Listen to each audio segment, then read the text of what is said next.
How's it going? My name is Jumpy. It's been a while since I've reviewed a random ass horror movie that's on Tubi where I knew nothing about it in advance except for the basic premise and that it probably wasn't going to be great. There are a few that I've seen and didn't cover in a video, so I'll briefly discuss those now.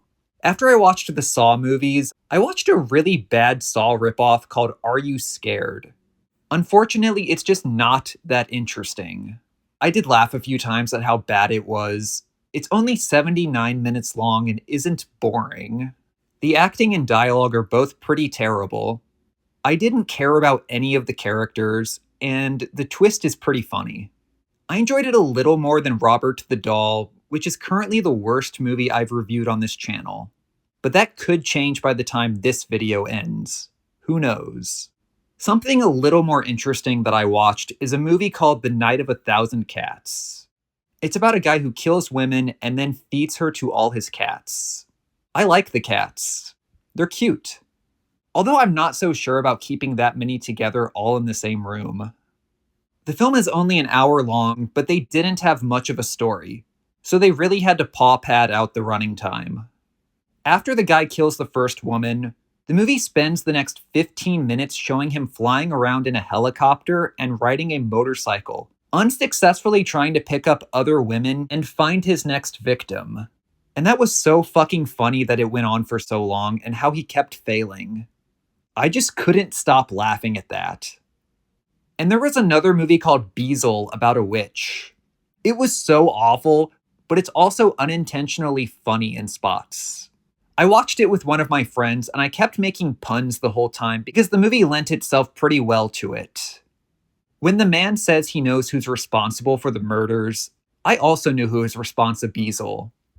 When he apologizes to Apollo the cameraman, it's like, you better apologize. And when the nurse shows up to take care of the old woman, I said she needs to get her Beezle's vaccination. We also watched Crypt of the Living Dead, also known as Hannah, Queen of the Vampires.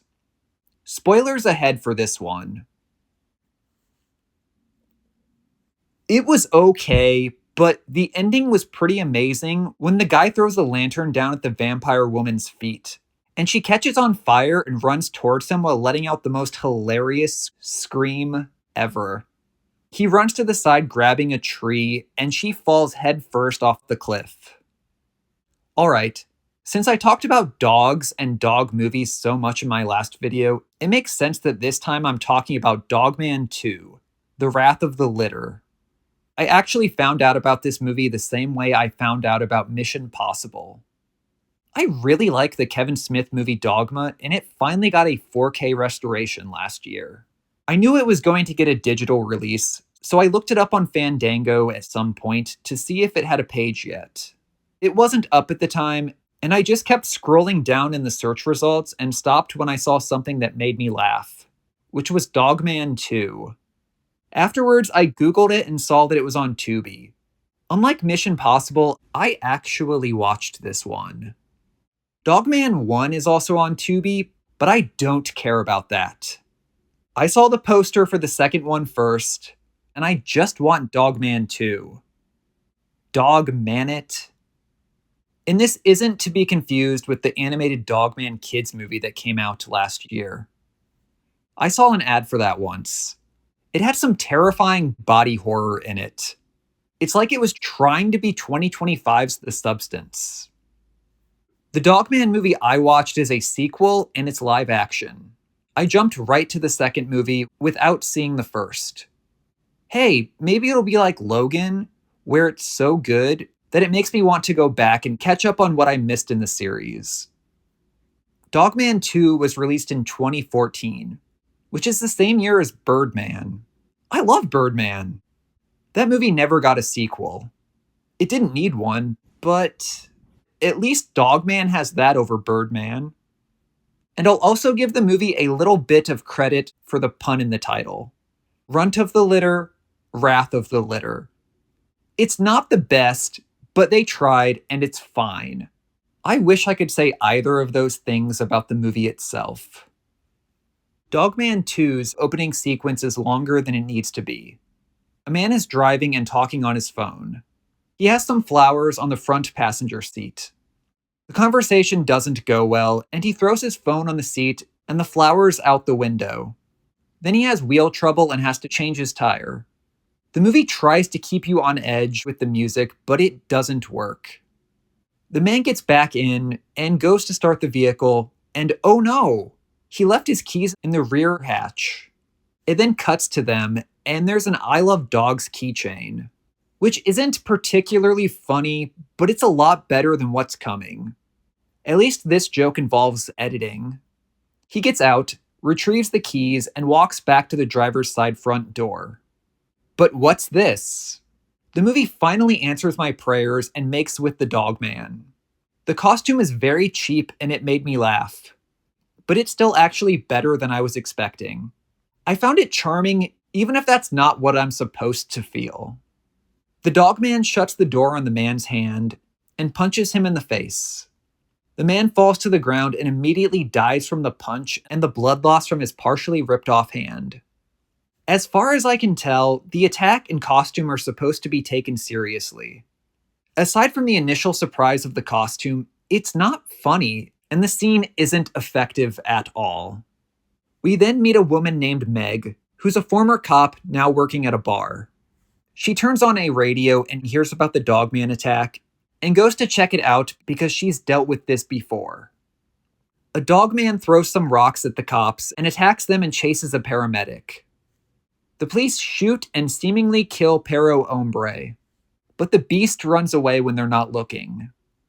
The Dogman from the first movie gave birth to a bunch of little dog men, and they're all grown up now and are the ones causing havoc.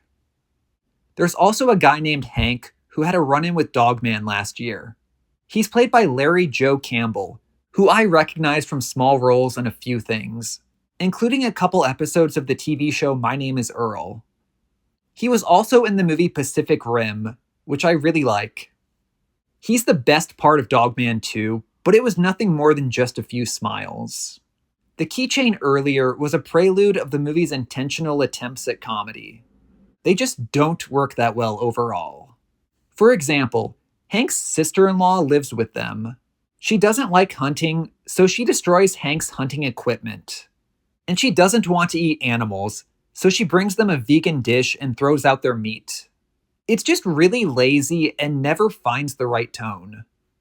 Her car is also annoyingly loud and can't get up to the speed limit, so a bunch of other cars pass her. After Hank finds out about his hunting equipment, he gets on a bicycle and chases after her car and keeps up with her. This general idea could be funny if it was filmed and edited differently. And there's another scene where Hank's wife Dorothy goes into the woods with a gun to get a Dogman, and then comes back. They just stand in the middle of the road talking because Hank demands she explain what happened. The Dogman ran off when Hank was loudly screaming, "Where are you, Dorothy?" And she shot it, but there was another Dogman there too. Hank asks where the gun is that she dropped, and he complains that it's an expensive gun. This entire conversation is filmed in a single take as a wide shot. It's so awkward. After Dorothy arrives, the camera turns and stays on the characters. I feel like what they should have done here is create some suspense because there isn't any. It's not framed properly to make you think a Dogman is going to come running out from the trees by keeping the woods she came from in the background. So there's no tension, and their conversation as is isn't funny. Obviously, I'm not a filmmaker, but that's how I would have fixed it.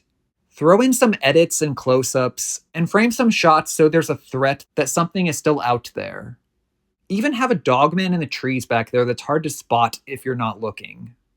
Just something to make this more exciting on any level. And you need to try more. I know the Dogman costumes are so unconvincing, so use quick cuts and keep them in the shadows and out of plain sight.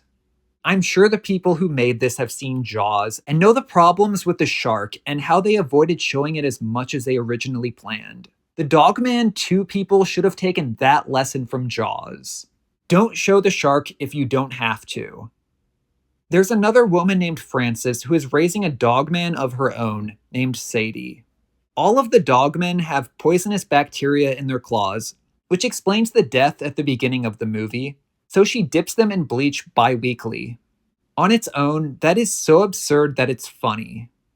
The dog grew so much and started walking on her hind legs. So Frances is going to release her in Canada, hundreds of miles from anyone else. Meg thinks this is a terrible idea, and I agree. But her acting and expressions are off, and keep this moment from making me laugh. The movie takes place entirely within a 24-hour period, and it really drags. I was already a little apprehensive during the opening scene until I saw a dogman, and that negative feeling definitely returned.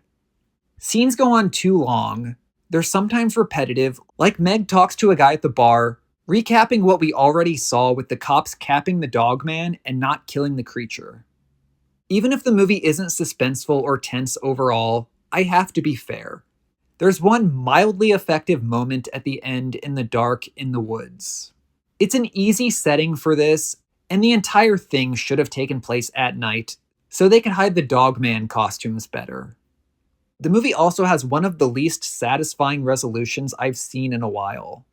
I can honestly say I didn't see it coming, but it's so underwhelming.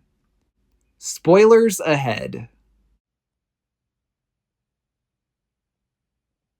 I was expecting at least one of the main characters to die. Since they all end up in the woods, or at least maybe a big chase scene. Neither of those things happened. The mother dogman kills her litter to protect the humans. And this happens entirely off screen. The humans find the dogmen's dead bodies and piece together what happened. There is one last evil dogman kid alive, and Hank's sister-in-law hits them with a golf club, killing them. Then Mother Dogman just watches them drive away. End spoilers.